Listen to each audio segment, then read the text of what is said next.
Hello students, तो चलिए आज हम लोग शुरुआत करते हैं क्लास 10 के एक्सरसाइज 5.3 के क्वेश्चन नंबर 16 का, जो कि है a sum of ₹700 is to be used to give 7 cash prizes to students of a school for their overall academic performance. तो इस क्वेश्चन में हम लोगों को सबसे पहले इंफॉर्मेशन क्या दे दिया गया है कि एक स्कूल है जो कि अपने बेस्ट एकेडमिक परफॉर्मेंस के जो बच्चे हैं या जिनका एकेडमिक परफॉर्मेंस बहुत ज़्यादा अच्छा है उनको कुछ कैश प्राइजेस देने जाती है, और जो टोटल नंबर ऑफ स्टूडेंट्स हैं कैश प्राइज जीतने वाले वो कितने हैं, तो 7 स्टूडेंट्स हैं। ठीक है, इतना हम लोगों को समझ में आ गया। उसके बाद स्कूल क्या बता रहा है कि वो लोग के पास 700 है और 700 में से ही वो 7 बच्चों को कैश प्राइज देगी।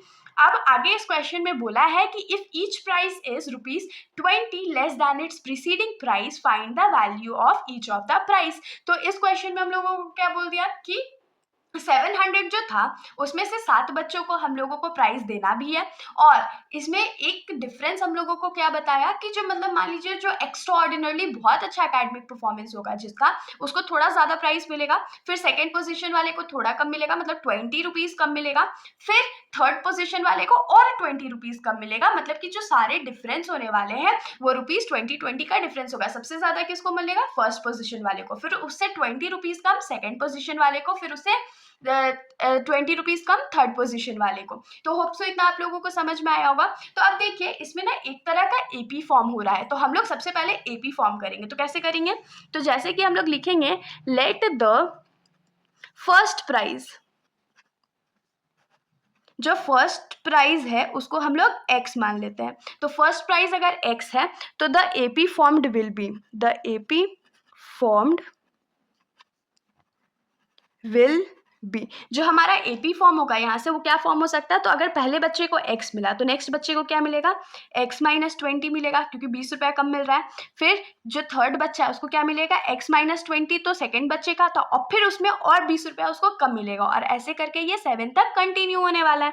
तो इसको अगर हम लोग थोड़ा सा सॉल्व कर ले तो ये क्या हो जाएगा, पहले बच्चे को x मिलेगा, दूसरे बच्चे को x माइनस 20 मिलेगा, थर्ड बच्चे को x माइनस 40 मिलेगा, और इसको अगर हम लिखें तो जो फोर्थ बच्चा होगा उसको x माइनस 60 मिलेगा। ऐसे 20 करके ये इंक्रीज हो जा रहा है। होप सो इतना आप लोगों को समझ में आ रहा होगा। अब यहाँ से हम लोग क्या डिराइव कर सकते हैं कि जो हमारा फर्स्ट टर्म है, मतलब a का जो वैल्यू है वो x है, जो डिफरेंस है हमारा वो ₹20 का डिफरेंस है, और क्योंकि ये जो ₹20 है वो घट रहा है इसीलिए डिफरेंस हमारा -20 का है।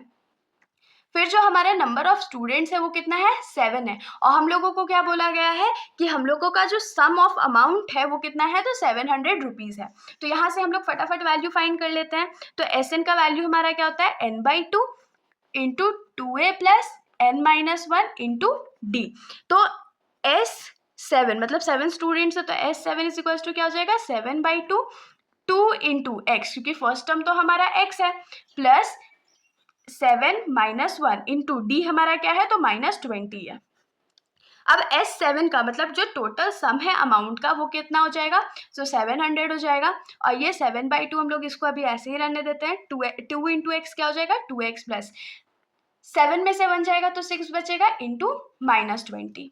तो अब ये जो 2 है उसको हम लोग जब लेफ्ट साइड में भेज देंगे तो वो मल्टीप्लाई में हो जाएगा, और जो 7 राइट साइड में मल्टीप्लाई में था उसको लेफ्ट साइड भेजेंगे तो वो डिवाइड में चला जाएगा, और इधर हम लोग के पास क्या बचेगा, 2x प्लस माइनस माइनस 6 2 जा 12 और एक 0। अब देखिए इसको हम लोग कट कर लेते हैं, तो ये कट करेंगे तो कितना बच जाएगा, 100 बच जाएगा। 100 इंटू 2 कितना हो जाएगा, 200, और 200 हमारे पास यहाँ बच गया। और जो ये 120 जो है वो राइट साइड में माइनस में है, तो जब हम लोग उसको लेफ्ट साइड लेके आएंगे तो वो प्लस में हो जाएगा। तो यहाँ पर से हम लोग को क्या मिल गया, 320 इज इक्वल्स टू 2x मिल गया। अगर हम लोग इसको थोड़ा सा अरेंज कर ले तो ये क्या हो जाएगा, 2x इज इक्वल्स टू 320। अब जो 2 इस साइड मल्टीप्लाई में उसको राइट साइड भेजेंगे तो वो डिवाइड हो जाएगा, तो x का वैल्यू हम लोगों को यहाँ से क्या मिलेगा, 320 डिवाइडेड बाई 2, और जब इसको 2 से डिवाइड कर देंगे तो ये 160 हो जाएगा। मतलब कि जो हमारा फर्स्ट प्राइज होगा x का जो वैल्यू होगा वो कितना होगा, तो 160 होगा। तो चलिए हम लोग इसको लिख लेते हैं। तो हम लोग लिखेंगे first prize is equals to क्या हो जाएगा, वो x के बराबर था तो ये कितना हो जाएगा, ₹160 हो जाएगा। होप से इतना समझ में आएगा। जो हमारा सेकेंड प्राइस था वो कितने के बराबर था, तो x माइनस 20 के बराबर था, तो x हमारा कितना है 160, और -20 उसमें हम लोग कर देंगे तो कितना हो जाएगा, 140 हो जाएगा। फिर ऐसे ही करके जो हमारा थर्ड प्राइस है वो क्या हो जाएगा, तो ₹140 में से ₹20 को माइनस कर देंगे, क्योंकि पीछे उसके पिछले वाले जो प्राइस था उससे वो 20 कम होते जा रहा है, तो ₹120 हो जाएगा। फिर जो फोर्थ प्राइस होगा वो क्या हो जाएगा, तो ₹120 में से 20 रुपए कम करेंगे तो ये क्या हो जाएगा, ₹100 हो जाएगा। फिर जो फिफ्थ प्राइस होगा वो क्या हो जाएगा, तो 100 में से ₹20 माइनस करेंगे जो कि हो जाएगा ₹80। कितने प्राइस हमारे पास आए, फिफ्थ प्राइस आए, हम लोग को तो 7 तक चाहिए, तो ये क्या हो जाएगा, सिक्स्थ प्राइस। तो सिक्स्थ प्राइस क्या हो जाएगा, इस बार ₹80 में से ₹20 को माइनस करेंगे तो ₹60 हो जाएगा। और जो हमारा सेवेंथ प्राइस है वो क्या हो जाएगा, तो seventh price is equals to ₹60 minus ₹20 जो कि हो जाएगा ₹40। तो जो हमारा रिक्वायर्ड सीक्वेंस है प्राइजेस का वो क्या हो जाएगा, 160, 140, 120, 100 ऐसे करके। तो हम लोग यहाँ पर लिखेंगे देयरफॉर द रिक्वायर्ड सीक्वेंसेस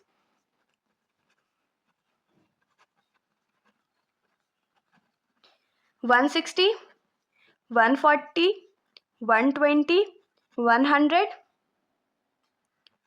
80, 60 और 40, ये हमारा रिक्वायर्ड सीक्वेंस है और यही हमारा आंसर है। तो इसके साथ हमारा ये जो सॉल्यूशन है यहीं पर ख़त्म हो जाता है। अगर आप लोगों को किसी भी प्रकार का डाउट हो तो आप लोग बेशक कमेंट सेक्शन में पूछ सकते हो, वरना अगर आप लोगों को वीडियो अच्छी लगी तो वीडियो को लाइक कर दीजिएगा और मेरे चैनल को बिना सब्सक्राइब किए कहीं मत जाइएगा। Thank you.